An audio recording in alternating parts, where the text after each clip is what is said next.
My name is Riya Chopra. Welcome to Radio Bharati. Let's begin with the top news updates of the day. The headlines: Campaigning for Assembly poll in Rajasthan ends. Campaign at peak in Telangana. Prime Minister Narendra Modi participates in Sant Mirabai Jan Mahotsav at Mathura.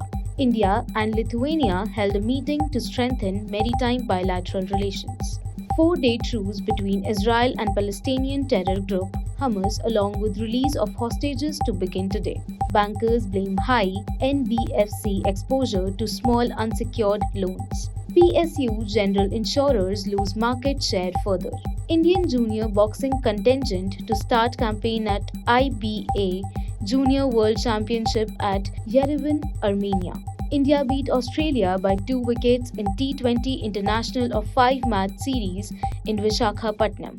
Now, news in brief. The campaign for the assembly election in Rajasthan ended at 6 this evening. Top leaders of major political parties left no stone unturned to sway the voters in their favor on the last day of campaigning. Senior BJP leader and Prime Minister Narendra Modi addressed an election rally in Diogar in Rajsam and district today. Prime Minister Narendra Modi today said, "The country has come out of the mentality of slavery now, and India is marching towards its heritage with a sense of pride by embracing Panch Pran." The Prime Minister was speaking at Sant Mirabai Jan Mahotsav in Mathura, Uttar Pradesh. The program was organized to celebrate the 525th birth anniversary of Sant Mirabai. India and Lithuania held a meeting to strengthen maritime bilateral relations in New Delhi on Thursday. The meeting was held between Minister of State for Ports, Shipping and Waterways, Shantanu Thakur, and the Vice Minister in the Ministry of Foreign Affairs of Lithuania, Egidijus Mėlyūnas. A 4-day truce between Israel and Palestinian terror group Hamas will begin today. Giving details about the temporary truce and release of Israeli hostages held in Gaza by Hamas, mediator Qatar's Ministry of Foreign Affairs spokesperson Majid Al-Ansari said on the first day, a group of 13 Israeli women and child hostages will be released from Gaza later in the day. Under the deal, 50 hostages are to be freed during a 4-day pause in fighting. The Reserve Bank of India's RBI decision to increase risk weights on the unsecured consumer credit and credit card dues is driven primarily by concerns over a sharp rise in such loans offered by non-banking financial companies, NBFCs, and onwards lending by them through fintechs, bankers said. Public sector general insurers have lost market share again, with the aggressive private companies taking the competition to new levels.